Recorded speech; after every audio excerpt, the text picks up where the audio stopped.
Tiwala naman po ang Armed Forces of the Philippines, ito po yung AFP, na malapit na nilang pong malansag, maubos hanggang sa katapusan ng buwan ng Hunyo. Ito po ang terorisang grupong Abu Sayyaf dahil po sa patuloy na pagtugis na militar sa mga ito. Ito'y alinsunod na rin po sa kautusan ni Pangulong Rodrigo Duterte. May report si Eunice Monte.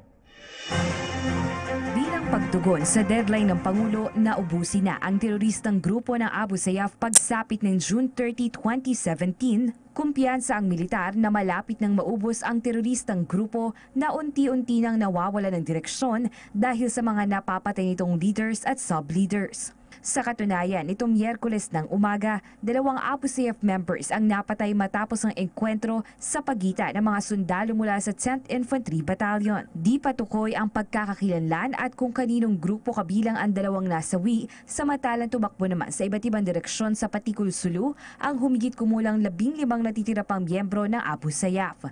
Wala naman naiulat na nasawi sa panig ng gobyerno.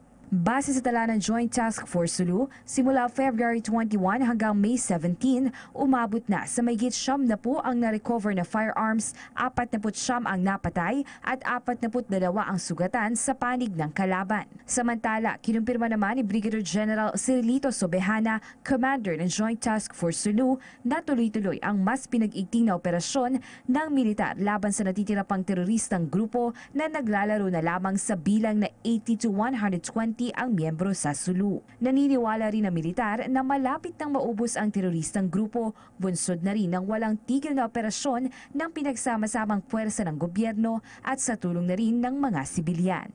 Para sa PTV News, Eunice Monte.